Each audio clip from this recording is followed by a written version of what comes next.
All right, Dogecoin, it started out a few years ago, sort of be an easier, sort of more fun, smoother alternative as far as cryptocurrencies go to Bitcoin. Has a little dog on the plate of the cover of the coin.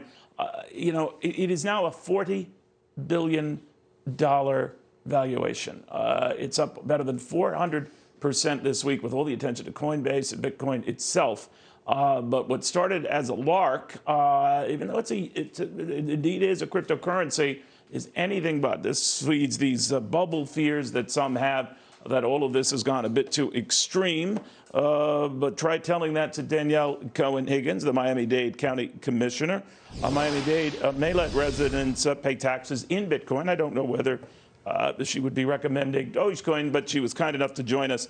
Commissioner, thank you. What do you make of this, and why are you now allowing residents to trade in Bitcoin? I guess pay taxes more to the point in Bitcoin.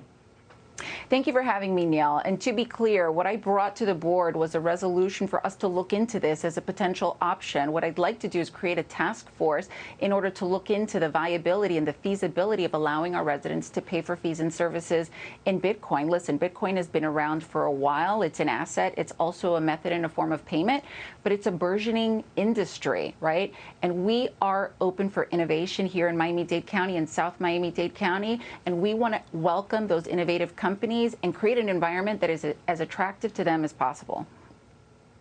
So, Commissioner, obviously, you're looking into it, but the one thing about Bitcoin, even though its intraday swings aren't near as crazy as they used to be, but they're still pretty crazy. So whatever you're doing to pay your taxes in the morning might not be the same figure in the afternoon. How do you handle something like that? Sure. So the volatility is certainly one of the risks associated, but many are agreeing that the benefits outweigh those risks, right? Large corporations are starting to accept this form of payment, AT&T, Home Depot, and many others. And I believe that this is the wave of the future. Miami-Dade County is made up of immigrants. We are made up of a community of entrepreneurs. We are accustomed to taking certain levels of risks that are mitigated and that are calculated, and we want to be prepared for the future. We're always focused on today, but always focused and looking at being prepared for tomorrow. And I see cryptocurrency and Bitcoin being exactly in line with that. I'm just curious, what kind of reaction do you get, Commissioner, when you say, oh, let's study this, let's look into this?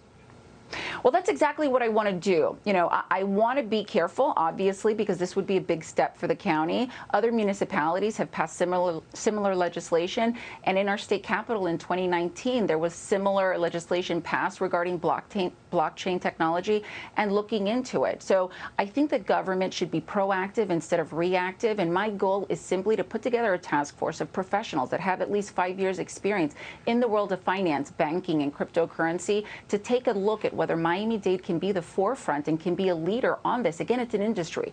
We want to welcome events, we want to welcome businesses, and we want to be the crypto county or the crypto capital of the world. And this, I believe, is a very, very strong first step.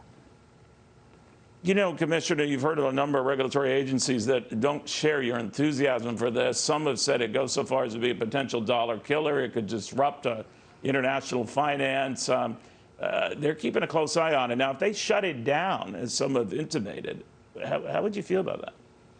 Yeah, again, there are risks associated with it, but cryptocurrency is not new, right? It is currently a burgeoning industry that has a track record, and it has stabilized quite a bit. And I understand that it's, decentralized and it's not regulated, but those are risks that some also find to be incredible benefits. And listen, this is why I want to create a task force to look into this issue in a very meaningful way. If the task force comes back to the board and says, listen, this is way too risky, we're going to accept those recommendations and we're going to look further and we're going to pivot and figure out what's next. But right now, I think it's high time for the county of Miami-Dade to look into this and see whether or not it creates economic development and opportunity for us right here in Miami-Dade County. Commissioner Danielle Cohen Higgins, thank you very, very much. Keep us updated on how this is all moving along.